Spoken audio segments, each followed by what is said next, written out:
strong. We are fortunate today to speak to Mandy Lowings. She's a professional coach and trainer, and she's going to answer your questions. Mandy, welcome.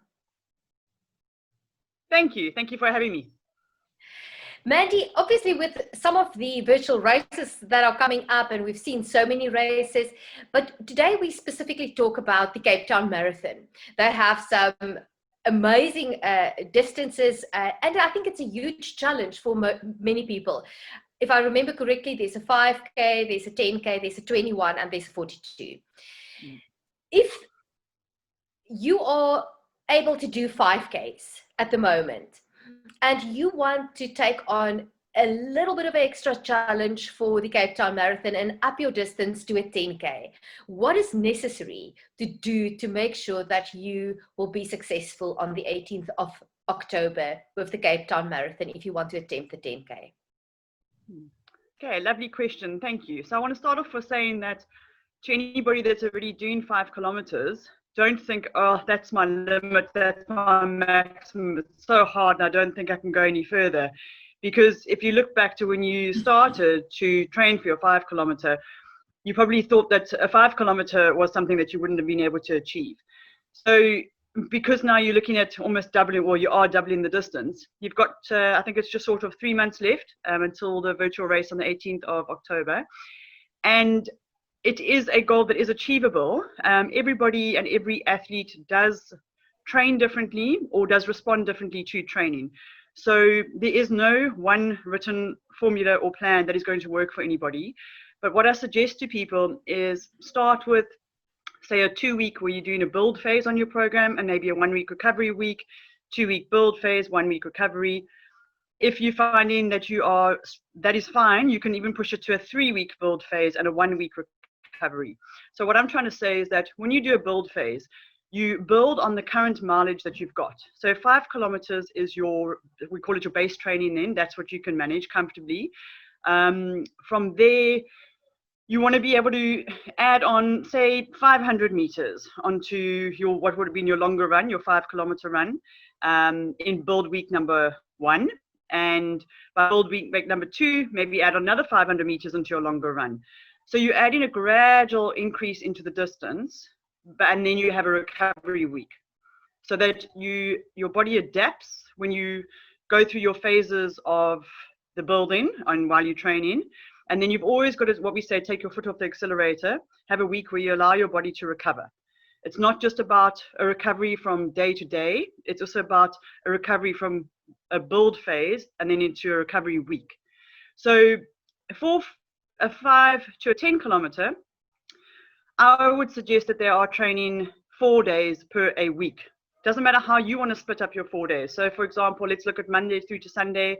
Say you run Monday, Wednesday, Friday, and then you do a back-to-back run. So that's when you are fatigued, but that is when your body also builds stronger. So you could run, let's go for example, Monday, Wednesday, Friday, and then Saturday. So you've got a Friday and a Saturday, which is a back-to-back. So it's a hard day.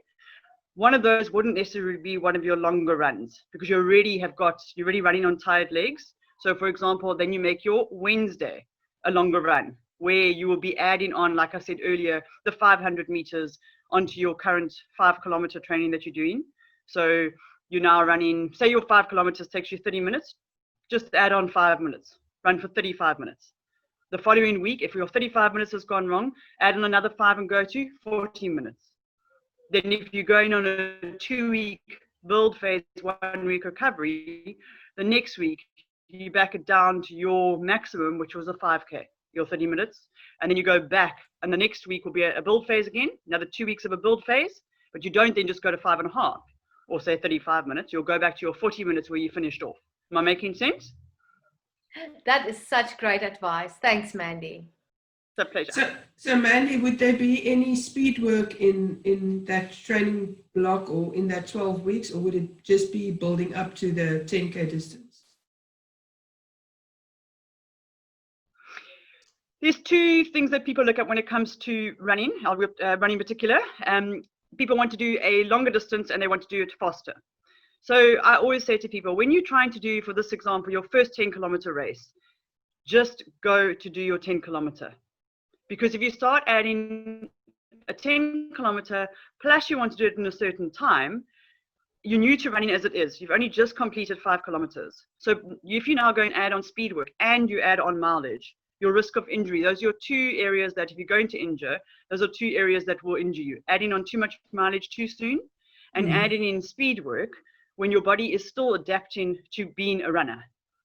So I always say to people, once you've got to, I like to call it an hour. Once you've got to an hour of consistent running 4 days a week and you're comfortable with that, you can cover 7 kilometers, you can cover 12. Let's now look at adding in 1 day per week of fartlek sessions, interval sessions, and you start off small things. So you'll start off with run, so you'll do a warm-up, for example, in your session, 15 minutes of a warm-up, and then you'll say you're going to run 1 minute, and I don't say fast because someone goes, well, how fast is fast?